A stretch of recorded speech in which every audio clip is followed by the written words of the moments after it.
Hi, this is Click Spotlight, and my name's John Sands, and this is Click Spotlight at SKO 2020. So we're in the mad place they call Las Vegas, and I've got the very great pleasure of having in front of me a man that I've known for a few years now, actually, and who was working at Click and then moved on to the SDG group. So Chris, welcome, Chris Ferrera, welcome so much to Click Spotlight. So you were involved in the industry solutions team with Mike Saliter at the time, and then David Bolton after that, and you were running on the life science side and high tech and manufacturing and retail, if I've got that bit right. You're absolutely right. I know you very well. I know what you do. So you're at the SDG group, but there may be some people out there that actually, don't know who SDG are and also your role there. So explain a little bit of those things. Sure. So SDG Group is a global specialized systems integrator.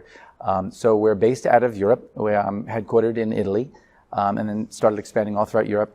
And we're focused completely on the data analytics space. Yeah. So we do everything from, let's say, the traditional visualization technology or implementation that most people would know us for. But we also do, financial performance management. We do advanced and predictive analytics. We do data management. We also, have practices that we call it business insights, but it's meant to help customers use data to gather information and then use that to change and drive behavior. So it's like an advisory services, but with data as the engine of that. We're a good size firm. A lot of people don't recognize, but SDG is actually large. We've got about 1,100 people now and have been growing rapidly. In the US, we're growing rapidly, and all throughout Europe, we're still growing very quickly, which is fantastic. So my role has been to take and leverage the SDG brand and growth and use it to help expand operations into the United States. So I'm the GM here. And that really, I learned as I came on board, involves a lot. Yeah, I can imagine. Yeah. It's a cover-all title, isn't it? General It really manager. is. Yeah. I found that out. It's true. So I'm involved in sales. I'm involved in marketing. I'm involved in what we would call operations, which is implementation or delivery services. I touch, HR, recruiting, and I'm involved in a lot of it. But ultimately, what my objective is to take that brand, bring it to the US, and make sure we're delivering the same level of unique and differentiated customer service and quality to our customers here. And that's been my charge so far. So how does that translate? Obviously, you've got a lot of knowledge of the US business. SDG, from what you were saying there, was started in Europe, in Italy. How has that translated? How's that gone with the work in the US? So it's been an interesting sort of experience in a positive way. There are some cultural differences, but the way it's been translating for me is that it's important that we always hold on to certain values that we hold dear. One is for example, innovation. We need to make sure that everything we're doing is an innovative approach on the front end of that. So you're not just doing what everyone else is doing then. You have to the differentiator is yourself. Yeah. And you'd even notice, like if you saw some of SDG's demos at, let's say, Connections or the Future Click World, you'll notice that we're doing things with Click where we're showing it in a virtual reality or an augmented reality world. Nice. We're creating things like we have the imprinting demo that's kind of become famous, where you hold it up to the computer and it recognizes the report and then pops up the dashboard and you can interact with it. Yeah, we do a lot of things like that. So we like to push the technology to the limit, so that innovation is key, as well as some other things such as being a meritocracy and driving our employees to really take initiative and do things in unique ways. So we're following a lot of those, and it translates pretty much one for one here with a little bit of cultural difference. But generally speaking, it's working very well. It's okay. So you talked about expansion, and so what does 2020 look like then for SDG? What have you got in the pipeline? What's exciting you about your role going forward? Because your life science is fairly well focused, aren't you? But that's going to change, isn't it? Yeah, it actually has already begun to change. So when we came to the US, which was just prior to my arrival 2 years ago, the focus was, let's make sure we're deep in life sciences. Let's make sure we're deep in a certain technology like Click. And then let's make sure we're focused on a region so that we build relationships and network, and we are able to really saturate some of that environment. And we've been doing that successfully. We grew very rapidly in last year, and now for 2020 we're expanding on those dimensions. So we've moved out already from just life sciences. We cover manufacturing, consumer products, and retail as well. and we've been starting to move into those spaces. And what's fantastic, by the way, is because SDG tends to focus on larger accounts, global accounts, we're able to come into some of these accounts through our relationships out of Europe. So we get connections from an internal organization. And that's been really a great way of getting into some new customers. If you imagine, as an Italian firm, retail is big. So when we're going after retail, we're able to leverage all of the really great brands we have coming out of Europe. So that's been good. And so we're also expanding now on region. So we're moving to Chicago. We have an office there. And we have our first customer base started there. So we've kind of lit the spark in Chicago, and we're preparing to do the very same in New England. And so for me, I'm really excited personally about a few things. One is the growth by region and being able to kind of push out of just the one specific territory, but also to expand our services.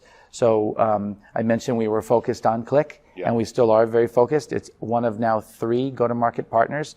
The other partners that we have that augment Click is Data Robot and Snowflake. Oh, fantastic! Oh, yeah. I was talking to Boris Geller, who's the technical partner who deals with Snowflake, and that's a very interesting product, and it's got big very quickly, hasn't it? I mean, you wouldn't have heard of them 2 years ago, to be honest. Yeah, 100%. And now they've just gone mad. But SDG have a focus on cloud, and the Click Cloud area, that must be very important for that to, first of all, progressing that relationship with Click and SDG, and also making an exciting future as well. So explain a little about why that is so important. Yeah, so for sure. So in terms of cloud in general, we see the market moving there very, very rapidly.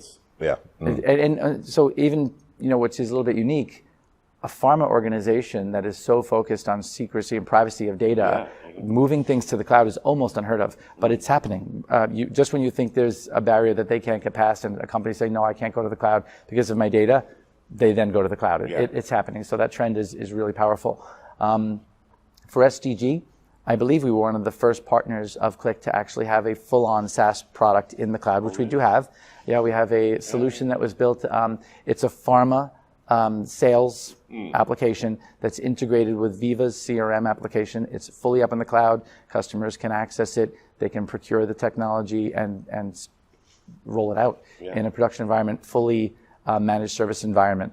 That being said, we are finding also outside of the concept of a solution offering like that, we're finding customers want us to host their environments, to leverage Click's Cloud, and to manage the whole environment. And for us, that is really powerful because it allows us to change up the services we provide.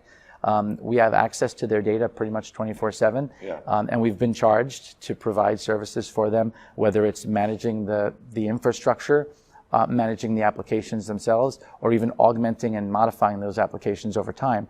So with access to the data, and then with a full organization of consultants and technical people behind the scenes who know industry, we're able to go through, look at their data, and then say, hey, there's some nuances in this data you might not be recognizing. Let's give them that insight and then see if they want to do something with it and explore it. And we're using that as the tip of the spear to help grow our predictive and advanced analytics business. Excellent. So obviously you have access to customer data, and with the implementation of GDPR last year, and being a European company as well, that must have had some effect. You must have really had to tie down on that.